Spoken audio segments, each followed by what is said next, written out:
2035 पर्यंत mobile phone संपणार का? AI मुळे स्मार्टफोन इतिहास होणार? एक काळ होता जेव्हा घरात फक्त एकच फोन असायचा, लँडलाईन. फोन वाजला की संपूर्ण घर धावत यायचं.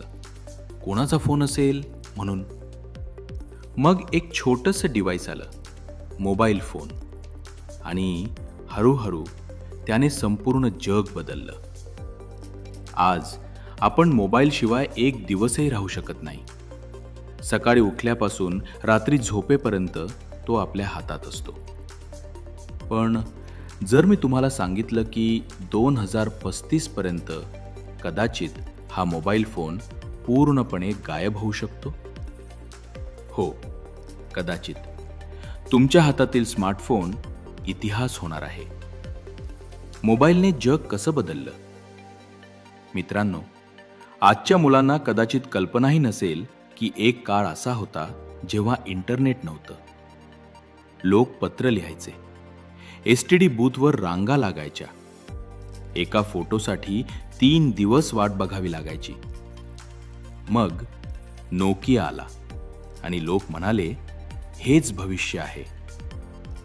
मग टचस्क्रीन आला, अँड्रॉइड आला, आयफोन आला आणि मोबाईल फक्त फोन राहिला नाही, तो बनला camera, TV, bank, office, school, cinema आणि संपूर्ण जग.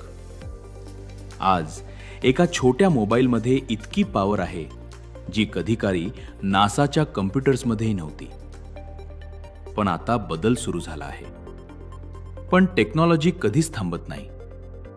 टाईपरायटर गेला, पेजर गेला, CD गेली, DVD गेली, कॅमेरा वेगळा राहिला नाही.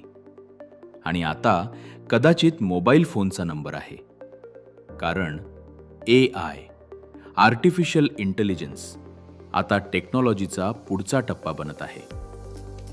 पूर्वी आपण मोबाईल वापरत होतो. आता AI आपल्याला समजू लागला आहे.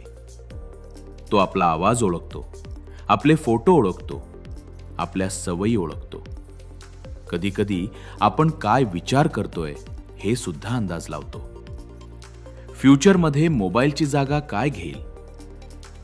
एक स्मार्ट ग्लासेस. कल्पना करा, तुमच्या डोळ्यावर एक साधा चष्मा आहे, पण त्यामध्ये गुगल मॅप्स दिसत आहे, व्हॉट्सॲप मेसेज दिसत आहे, व्हिडिओ कॉल सुरू आहे. तुम्हाला फोन हातात घ्यायची गरजच नाही. तुमच्या डोळ्यासमोर संपूर्ण डिजिटल जग दिसेल. मेटा आणि ॲपल यावर खूप वेगाने काम करत आहेत. 2. Voice AI assistants. आज आपण टायपिंग करतो, उद्या आपण फक्त बोलणार. AI माझं मीटिंग शेड्यूल कर आणि ते लगेच होईल.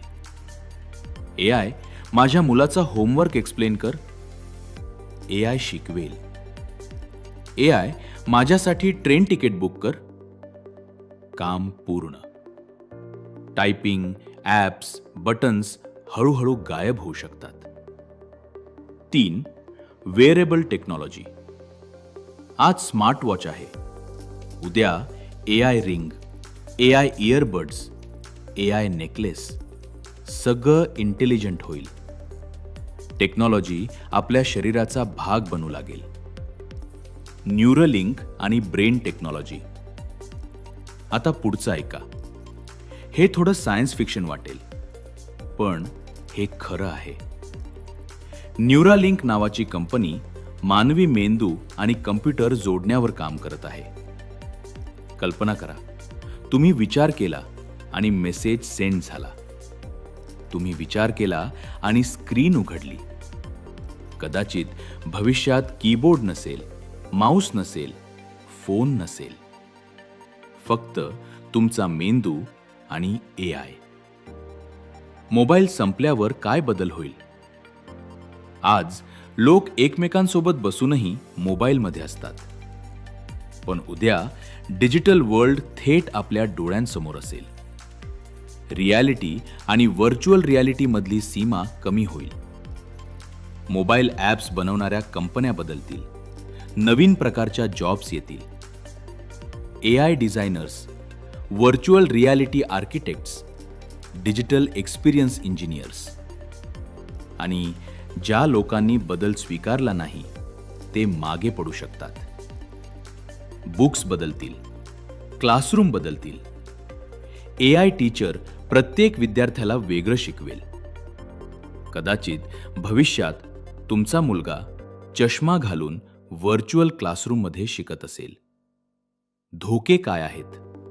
प्रत्येक टेक्नॉलॉजी सोबत धोकेही येतात.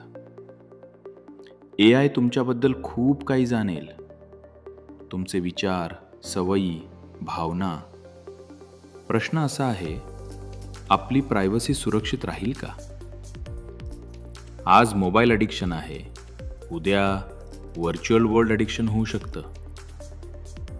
लोक खऱ्या जगापेक्षा डिजिटल जगात जास्त जगू लागले तर? आई मुलाशी बोलेल, पण मुलाच्या डोळ्यासमोर AI स्क्रीन असेल.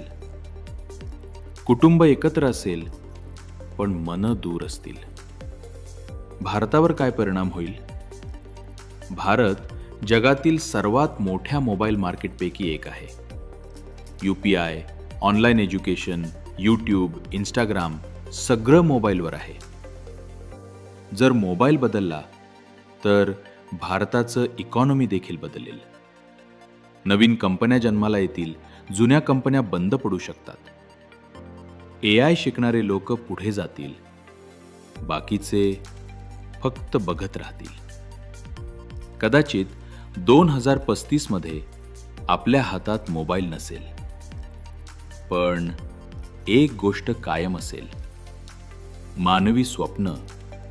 टेक्नॉलॉजी बदलत राहील, डिव्हायसेस बदलतील, स्क्रीन्स बदलतील, पण कल्पना करण्याची ताकद, शिकण्याची इच्छा आणि भविष्य घडवण्याचं धैर्य हे कधीच संपणार नाही. प्रश्न मोबाईल संपेल का हा नाही. प्रश्न असा आहे, पुढच्या जगासाठी आपण तयार आहोत का? जर तुम्हाला अशाच AI आणि भविष्यावरील व्हिडिओज आवडत असतील तर the knowledge DNA channel subscribe करा. कारण भविष्य खूप वेगाने बदलत आहे. Take care and thank you very much.